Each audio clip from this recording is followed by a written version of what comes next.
પાલનપુર શહેરમાં ઉનાળાની આકરી ગરમી વચ્ચે મૂંગા પક્ષીઓની વહારે આવીને જીવદયાનું ઉત્તમ ઉદાહરણ પૂરું પાડતું પ્રેરણાદાયી સેવા કાર્ય કરવામાં આવ્યું છે। આજના આકરા ઉનાળામાં જ્યારે ગરમીથી માણસો પણ તોબા પુકારી રહ્યા છે, ત્યારે પાલનપુર શહેરમાં ઓમ શ્રી ગૌ સેવા ટ્રસ્ટ ટાકરવાડાના પ્રમુખ લલિતભાઈ ધામીના નિવાસસ્થાનેથી એક સરાહનીય કાર્યક્રમ યોજાયો હતો। આ પ્રસંગે શ્રીમતી વિમળાબેન કીર્તિભાઈ મોદીના સહયોગથી પક્ષીઓ માટે દાણાઘર, બાજરીનું ચણ અને પાણીના કુંડાનું નિઃશુલ્ક વિતરણ કરવામાં આવ્યું હતું। નોંધનીય છે કે વિમળાબેન મોદી દ્વારા છેલ્લા કેટલાય વર્ષોથી આ સેવાકીય પ્રવૃત્તિ કરવામાં આવે છે, જેની સુવાસ પાલનપુર શહેર ઉપરાંત ગાદલવાડા, સરીપડા, ખસા અને પટોસણ જેવા ગામડાઓ સુધી પ્રસરી છે। આ કાર્યક્રમમાં શહેરના નાગરિકોએ મોટી સંખ્યામાં ઉમટી પડીને સેવાનો લાભ લીધો હતો અને જીવદયાના આ કાર્યને બિરદાવ્યું હતું। લલિતભાઈ ધામીના જણાવ્યા અનુસાર પક્ષીઓને ઉનાળામાં પાણી અને ખોરાક માટે ભટકવું ન પડે તેવા ઉમદા હેતુથી આ વિતરણ વ્યવસ્થા ગોઠવવામાં આવી છે।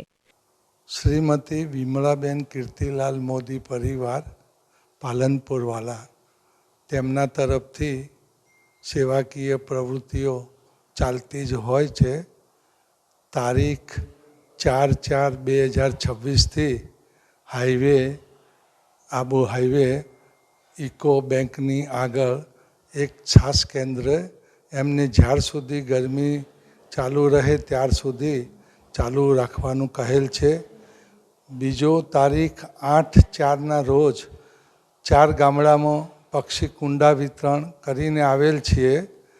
તો ખસા ગામ, ગાદલવાડા, સાજીપડા વીર મહારાજ, ટાકરવાડા અને પટોસણ આ 5 ગામની અંદર ત્યાંનું વિતરણ થયેલ છે।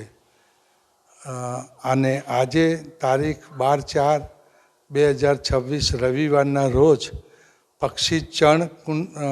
પક્ષીના ચણ માટેના બોક્સ તથા સાથે બાજરીનું વિતરણ પણ રાખેલ છે અને આજે પણ કોઈને જરૂરતમંદને પાણીના કુંડાનું વિતરણ પણ રાખેલ છે। સમગ્ર પાલનપુર પંથકમાં જીવદયાના આ મહાકુંભ થકી ગરમીમાં પક્ષીઓને નવજીવન આપવાનું ભગીરથ કાર્ય દાતાઓના સહયોગથી સફળતાપૂર્વક આગળ વધી રહ્યું છે।